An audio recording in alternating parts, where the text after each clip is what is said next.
ওম নমঃ ভগবতে বাসুদেবায়। জয় শ্রীকৃষ্ণ। রাধে রাধে। নমস্কার শ্রোতা বন্ধুরা, ভক্তি কথার একটি নতুন ভিডিওতে আপনাদের স্বাগত জানাই। আজ 27শে মে 2026 বুধবার, বাংলার 12ই জ্যৈষ্ঠ 1433। আজই পালন করা হচ্ছে পবিত্র পুরুষোত্তম মাসের প্রথম একাদশী পদ্মিনী একাদশী ব্রত। এই একাদশী পালন করলে পুত্র সন্তান লাভ হয় বলে মনে করা হয়। চলুন আমরা পদ্মিনী একাদশীর ব্রত মাহাত্ম্যটি শ্রবণ করি। জয় শ্রীকৃষ্ণ। রাধে রাধে। পদ্মিনী একাদশী মাহাত্ম্য বর্ণনা করেছিলেন স্বয়ং পরমেশ্বর ভগবান শ্রীকৃষ্ণ। মূলত স্মার্তগণ পুরুষোত্তম মাস বা অধিমাসকে মল মাস বলে আখ্যায়িত করে মাসের সমস্ত শুভ কার্য পরিত্যাগ করে থাকেন, কিন্তু ভগবান শ্রীকৃষ্ণ এই মাসকে পারমার্থিক মঙ্গলের জন্য অন্য সকল মাস থেকে সর্বশ্রেষ্ঠ বলে নির্ণয় করেছেন এবং ভগবানের নিজের নাম অনুসারে এই মাসের নাম করা হয়েছে পুরুষোত্তম মাস। একদা পাণ্ডুপুত্র মহারাজ যুধিষ্ঠির এক একান্ত আলোচনায় ভগবান শ্রীকৃষ্ণের কাছে বিনীতভাবে জিজ্ঞাসা করলেন, হে জনার্দন, আমি বহু ধর্ম ও ব্রতের কথা শুনেছি, এবার আপনি দয়া করে পুরুষোত্তম মাসের সর্বপাপ বিনাশিনী ও পুণ্যদায়িনী শুক্লপক্ষিয়া পদ্মিনী একাদশীর মাহাত্ম্য কথা আমার কাছে বর্ণনা করুন, যা শ্রবণ করলে পরম পদ প্রাপ্ত হওয়া যায়। যুধিষ্ঠিরের জ্ঞান তৃষ্ণা ও সমর্পণে ভগবান শ্রীকৃষ্ণের বঙ্কিম ঠোঁটে ফুটে উঠল প্রসন্নতার হাসি। তিনি যুধিষ্ঠিরকে সহাস্য বদনে বললেন, হে চক্রবর্তী সম্রাট যুধিষ্ঠির, পদ্মিনী একাদশী তিথিতে অন্যান্য একাদশী তিথির মতোই পূর্বদিন থেকেই এই ব্রতের কার্যের সূচনা হয় এবং দশমীর দিন থেকেই কাঁসার পাত্রে ভোজন, মুসুর, ছোলা, শাক এবং অপরের অন্ন ও আমিষ বর্জন করতে হয়। পরের দিন প্রাতকৃত্যের পর সুগন্ধি ধূপ, দীপ, চন্দনাদি দিয়ে ভগবানের পুজো করতে হয়। রাত্রিতে জাগ্রত থেকে ভগবানের নাম গুণকীর্তন করতে হয়। এই পর্যন্ত বলে একটু থামলেন ভগবান শ্রীকৃষ্ণ। তিনি দেখতে পেলেন মহারাজ যুধিষ্ঠিরের চোখে মুখে তখনও অতৃপ্তির ছাপ, অর্থাৎ তিনি আরো বিশদভাবে ভগবানের কাছ থেকে পদ্মিনী একাদশীর মাহাত্ম্য শ্রবণ করতে চান। অন্তর্যামী ভগবান বুঝতে পারলেন ধর্মপুত্র যুধিষ্ঠিরের এই গোপন অভিপ্রায়। তাই এবার তিনি বলে উঠলেন, হে ধর্মপুত্র, এখন এই ব্রতের একটি ইতিহাস আপনার মনোরঞ্জনের জন্য এবার বর্ণনা করছি।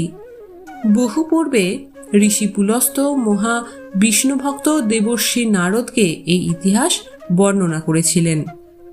একসময় আপনাদের এই কুরু পাণ্ডব বংশের রাজা এবং আপনাদেরই পূর্বপুরুষ ছিলেন রাজা কার্তবীর্য। তিনি ছিলেন অতুলনীয় রকমের বলশালী। একদা এই রাজা কার্তবীর্য মহাধুরন্ধর ও মহাবলী রাক্ষস লঙ্কাপতি রাবণকে পরাজিত করে তাঁর কারাগারে বন্দী করে রাখেন। লঙ্কাধীশ রাবণ ছিলেন মহামুনি পুলস্তর পৌত্র।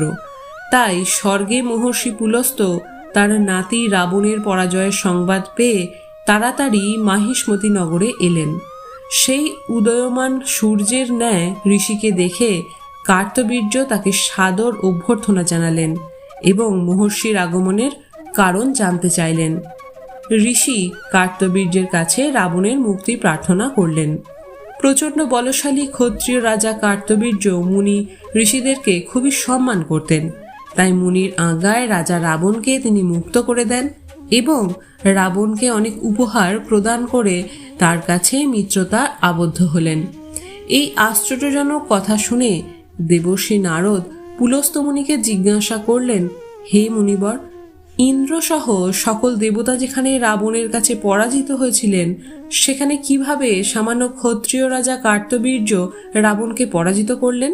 কৃপা করে তা আমাকে বলুন। মহামণি পুলস্ত তখন দেবর্ষি নারদের কাছে কার্তবীর্যের জন্মরহস্য বর্ণনা করলেন। বহুকাল আগের কথা, তখন চলছে ত্রেতা যুগ। সেখানে হৈ হৈ বংশের কৃতবীর্য নামে এক মহাপরাক্রমশালী রাজা ছিলেন। চাকচিক্যময় নগরী মহিষ্মতিপুরে ছিল তার রাজধানী। রাজা কৃতবীর্য ছিল 1000 পত্নী, কিন্তু কোনো নারীর গর্ভেই রাজ্যসভার ভার গ্রহণের মতো কোনো পুত্র সন্তানের জন্ম হয়নি। এমনকি দেবতাদের আরাধনাতেও বংশোপদ্বীপের দেখা পেলেন না তিনি। অবশেষে সাধু সন্ন্যাসীদের আজ্ঞা অনুসারে বিভিন্ন ব্রত পালন করা শুরু করলেন রাজা কৃতবীর্য। তথাপিও রাজা ছিলেন অপুত্র, তাই একদা নিজের মন্ত্রীর ওপর রাজ্যভার অর্পণ করে কঠোর তপস্যায় অরণ্যে গমন করবেন বলে স্থির করলেন রাজা কৃতবীর্য। কৃতবীর্যের 1000 রানীর মধ্যে মহারাজ হরিশ্চন্দ্রের কন্যা পদ্মিনী ছিলেন অত্যন্ত পতিব্রতা। স্বামীর মনের অবস্থা বুঝতে পেরে এই মহীয়সী রানীও স্বামীর সঙ্গে তপস্যার জন্য মন্দার পর্বতে গমন করলেন। মন্দার পর্বতের চূড়ায় বসে রাজা কৃতবীর্য ও রানী পদ্মিনীর 10,000 বছর ধরে কঠোর তপস্যা করলেন, কিন্তু তবুও কৃতবীর্য পুত্রসুখ বঞ্চিতই রইলেন। হতাশায় নিমজ্জিত স্বামী কৃতবীর্যের দিকে তাকিয়ে মর্মাহত হলেন রানী পদ্মিনীও। এবার এই মহাসাধ্বী রমণী অনুসূয়াকে জিজ্ঞাসা করলেন, হে সাধ্বী, একটি পুত্র সন্তান লাভের আশায় আমি ও আমার স্বামী 10,000 বছর তপস্যা করেও বিফল হয়েছি। আমার স্বামীর এই মলিন মুখমণ্ডল আমাকে এখন প্রতিনিয়ত পীড়া প্রদান করছে।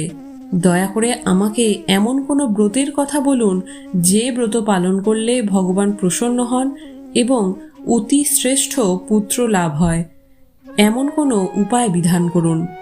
পদ্মিনীর প্রার্থনায় প্রসন্ন হলেন অনুসূয়া। তিনি বললেন, হে রানী শ্রেষ্ঠ, প্রতি 32 মাস পরপর এক অধিমাস বা পুরুষোত্তম মাস আসে। এই মাসের শুক্লপক্ষ আসে পদ্মিনী ও কৃষ্ণপক্ষে আসে পরমা নামে 2 একাদশী। এই ব্রত পালন করলে পুত্রদাতা ভগবান শীঘ্রই প্রসন্ন হন। অতএব আপনি নিষ্ঠার সাথে এই ব্রত পালন করুন। নিশ্চয়ই শ্রী ভগবান আপনাদের ওপর প্রীত হয়ে পুত্র সন্তান উপহার দেবেন। অনুসূয়ার নির্দেশে পদ্মিনী পরম শ্রদ্ধা সহকারে ও সঠিক নিয়মে এই পদ্মিনী একাদশীর ব্রত পালন করলেন। ব্রত শেষে পদ্মিনী দেখতে পেলেন স্বয়ং ভগবান বিষ্ণু ভগবান গরুর বাহনে আরোহণ করে পদ্মিনীর সম্মুখে উপস্থিত হয়েছেন। এই দৃশ্য দেখে আনন্দে আপ্লুত হলেন পদ্মিনী। এরপর ষষ্ঠাঙ্গে প্রণাম করলেন শ্রী ভগবানকে। ভগবান বললেন, হে ভদ্রে, তোমার অতুলনীয় নিষ্ঠা ও পদ্মিনী একাদশীর ব্রত পালনে আমি অতিশয় প্রসন্ন হয়েছি। পুরুষোত্তম মাসের সমান কোনো মাস আমার প্রিয় নয়। এই মাসের একাদশী আমার পরম প্রিয়। তুমি এই ব্রত যথাযথ পালন করেছ, তাই আমি তোমার ইচ্ছানুরূপ বর প্রদান করব। বলো, কি তোমার প্রার্থনা? ভগবানের স্তব করে রানী পদ্মিনী বললেন, হে পরমেশ্বর, আমি চাই আমার এই বর আমার স্বামীর প্রাপ্য হোক। আপনি অনুগ্রহ করে আমার স্বামীকে এই বর দান করুন। ভগবান বিষ্ণু পদ্মিনীর পতিভক্তি দেখে আরও একবার সন্তুষ্ট হলেন। এরপর তিনি রাজার কাছে এসে বললেন, হে রাজেন্দ্র, আপনার মহীয়সী স্ত্রী তাঁর ব্রতের ফল আপনাকে অর্পণ করেছেন। এবার আপনি আপনার অভিলাষিত বর প্রার্থনা করুন। মহানন্দে রাজা কৃতবীর্য বললেন, হে জগৎপতি মধুসূদন, আমি বহুকাল যাবৎ পুত্র সন্তান লাভ থেকে বঞ্চিত। আমি আমার বংশ ও রাজ্য সংরক্ষণ করার জন্য দেবতা, মানুষ, নাগ, দৈত্য, রাক্ষস আদি কেউ পরাজিত করতে পারবে না এমন পুত্র প্রার্থনা করি। রাজার প্রার্থনা অনুসারে ভগবান তাকে বরদান করে বললেন, তথাস্তু। এরপর ভগবান অন্তর্হিত হলেন। রাজা কৃতবীর্য পত্নী সহ নগরে ফিরে এলেন। যথাসময়ে রানী পদ্মিনীর গর্ভে মহাবলশালী এক পুত্রের জন্ম হল। মহারাজ কৃতবীর্য তার বহু অভিলাষিত পুত্রের নাম রাখেন কার্তবীর্য বা কার্তবীর্যার্জুন। ত্রিলোকে তার সমান কোনো বীর ছিল না, তাই দশানন রাবণ যুদ্ধে তার কাছে পরাজিত হয়। এই সকল ঘটনা বর্ণনা করে ভগবান শ্রীকৃষ্ণ বললেন, হে কুন্তিনন্দন, এই পদ্মিনী একাদশীর ব্রত যিনি নিয়ম মাফিক ও নিষ্ঠার সাথে পালন করবেন, তিনি ভগবান শ্রীহরির শ্রী পাদপদ্মে অহৈতিক ভক্তি লাভ করবেন। তাছাড়া যিনি এই পদ্মিনী একাদশীর মাহাত্ম্য পাঠ ও শ্রবণ করেন, তিনি বহু পুণ্য লাভ করেন। এরপর শ্রীকৃষ্ণের উপদেশে ধর্মপুত্র যুধিষ্ঠির সপরিবারে এই একাদশীর ব্রত পালন করলেন। শ্রোতা বন্ধুরা, সবশেষে একটাই কথা বলার, একাদশী ব্রতের মূল উদ্দেশ্য হল শরীর ও মনকে সংযত রেখে আত্মশুদ্ধির পথে অগ্রসর হওয়া।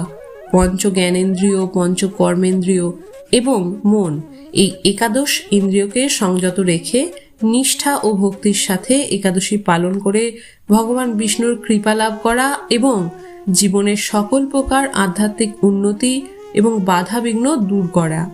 একাদশীর ব্রত পালন করলে আত্মনিয়ন্ত্রণ ও ধৈর্য শেখা যায়। বন্ধুরা, ভিডিওটি এই পর্যন্তই। আপনি যদি কিছুমাত্র উপকৃত হন এই ভিডিওটি থেকে, তাহলে একটি লাইক করবেন এবং কমেন্টে জয় শ্রীকৃষ্ণ লিখতে ভুলবেন না।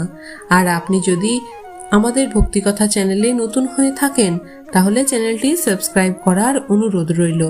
সকলে ভালো থাকুন, সুস্থ থাকুন। জয় শ্রীকৃষ্ণ। রাধে রাধে।